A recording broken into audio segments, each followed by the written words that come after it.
بسم اللہ الرحمن الرحیم۔ السلام علیکم سامعین کرام، آج کا بیان جہنم کے کتنے دروازے ہیں سے متعلق ہے۔ سامعین کرام، جہنم کے 7 دروازے اور 7 حصے ہیں۔ اس کی ایک چنگاری بڑے بڑے محلات کے برابر ہے اور اس میں 7 حصے ہیں۔ پہلا حصہ جہنم، اس کے نیچے ہے حطمہ، اس کے نیچے لتا، اس سے نیچے ہے سعیر اور اس سے نیچے ہے سفر، اس سے نیچے ہے جہیم، پھر اس سے نیچے حاویہ، سب سے نیچے حاویہ۔ جب اللہ تعالیٰ دوزخ کی آگ کو تیز فرماتا ہے تو اس کا ایک تندور ہے، اس کا ڈھکن کھولتا ہے، اس میں سے جو آگ نکلتی ہے اس کی گرمی سے دوزخ کی آگ چلانے لگتی ہے۔ یہ حاویہ کس کے لیے ہے؟ حاویہ منافقین کے لیے ہے، اور اس کے اوپر جہیم، اس میں مشرکین ہوں گے، اور اس کے اوپر سفر ہے، اس میں ستاروں کی پوجا کرنے والے چنگیز خان کی قوم، اس کے اوپر ہے سعیر، اور اس میں آتش پرست ایرانی مجوسی ہوں گے، اس کے اوپر ہے لتا، اور اس میں یہودی، اس کے اوپر ہے حطمہ، اس میں عیسائی۔ یہ وہ قومیں ہیں جن کا جہنم سے نکلنا ناممکن ہے، نہیں نکل سکتے کہ یہ ایمان پر نہیں مرے۔ وہ جیل خانہ ہے جس میں نہ کوئی سوراخ ہے، اس میں سے نہ کوئی نکل سکتا ہے۔ آگ کے تابوت ہوں گے جن میں ڈالا جائے گا، ہر رگ میں آگ کی کیل ٹھونک کر ان تابوتوں کو جہنم کے سمندر میں پھینک دیا جائے گا اور یہ نہیں نکل سکتے۔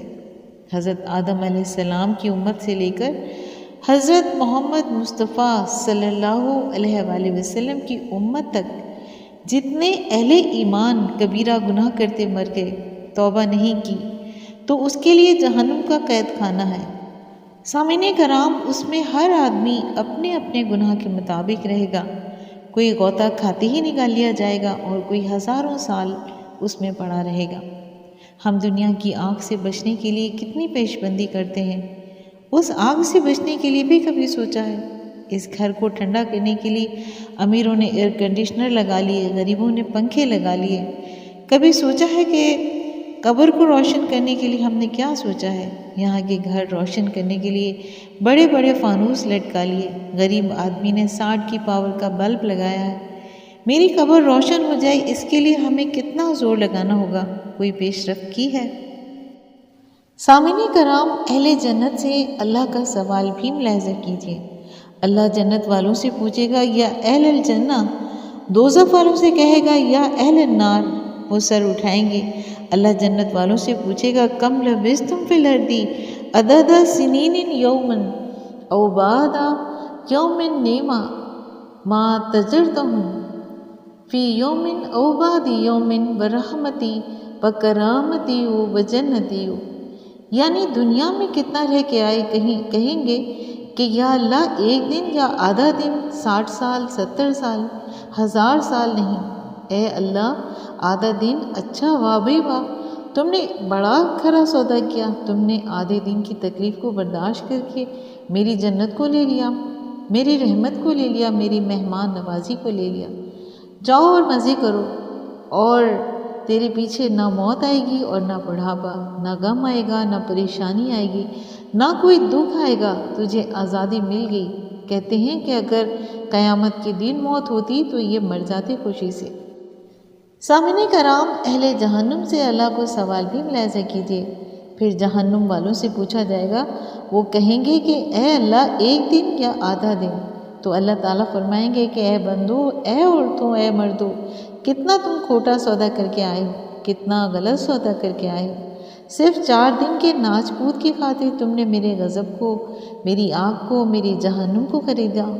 جاؤ، تمہیں بھی ہمیشہ یہیں رہنا ہے، تم خوشیاں بھول جاؤ اور راحت بھول جاؤ اور چلے جاؤ یہاں سے، چیخو اور چلاؤ، تمہیں چیخنا ہے یا چلانا ہے، اب چاہے صبر کرو چاہے واویلا کرو، میرے دروازے تم پر بند ہیں۔ کہتے ہیں کہ اگر اس دن موت ہوتی تو یہ غم سے مر جاتے۔ سامعین کرام، لوگوں کے سامنے ذلیل ہونے سے بچنا چاہتے ہیں، اس کے لیے ہم کتنا زور لگاتے ہیں۔ کل حشر کے میدان میں، یہ وہ میدان ہے، یہ وہ دن ہے جب میں تمہارے پردے چاک کر کے تمہارے گناہ سامنے لاؤں گا۔ یہاں تو دنیا والوں کی نظر میں ذلیل ہونے سے بچنے کے لیے زور لگا رہا ہے، وہاں مجھے ساری دنیا کے انسانوں کے سامنے ذلیل ہونے سے بچنا ہے۔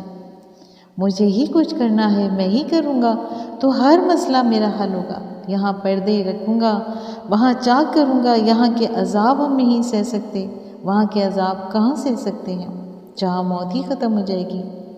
سامعین کرام، ہم ادھوری زندگی نہ گزاریں۔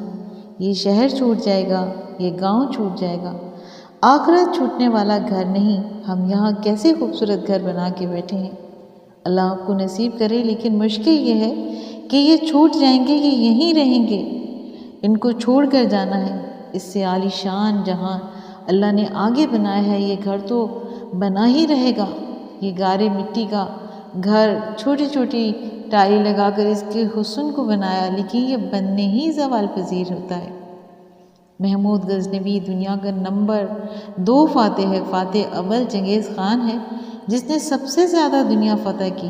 اس کے بعد محمود غزنوی ہے جس نے دنیا میں سب سے زیادہ فتوحات کی۔ اس کے بعد تیمور لنگ ہے۔ تو محمود غزنوی نے محل بنایا بڑا عالی شان۔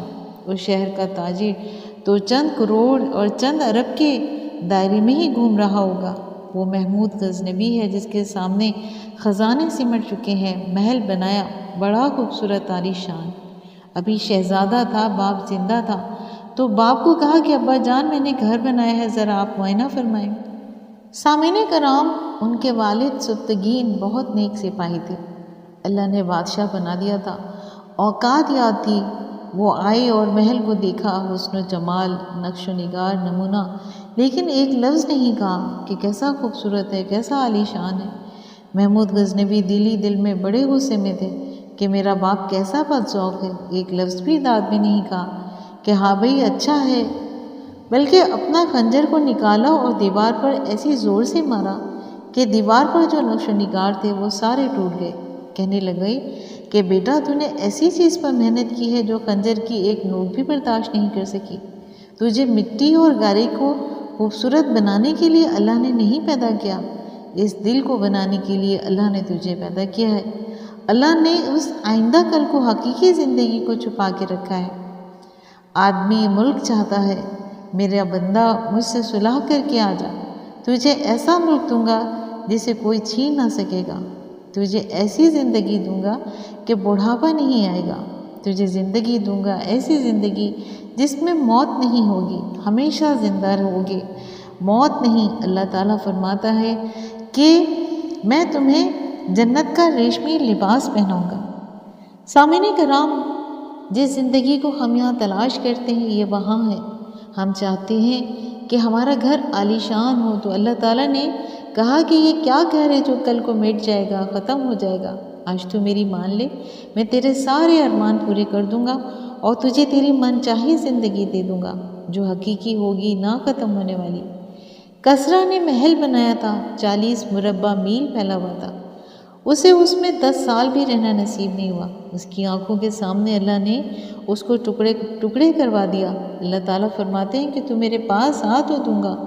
ایک اینٹ لگائی ہوئی ہے سفید موتی کی، ایک اینٹ لگائی ہوئی ہے سرخ یاقوت کی، اور ایک اینٹ لگائی ہوئی ہے سبز زمرد کی۔ مشک کا گارا، زعفران کی گھاس، عرش الرحمان اور اپنے عرش کے کونے میں اس کی چھت بنایا ہے۔ اللہ پاک ہمیں دین کے سچے راستے پر چلنے والا بنائے، آمین۔ سامعین کرام، امید کرتی ہوں کہ آپ کو آج کا بیان پسند آیا ہوگا۔ اگر آپ کو آج کا بیان پسند آیا ہے تو آپ اپنے چینل فضائل اسلام کو لائک اور سبسکرائب کیجیے اور ساتھ لگے بیل آئیکن کو پریس کیجیے تاکہ آئندہ آنے والی نئی ویڈیوز کا نوٹیفیکیشن آپ کو سب سے پہلے ملے۔ شکریہ۔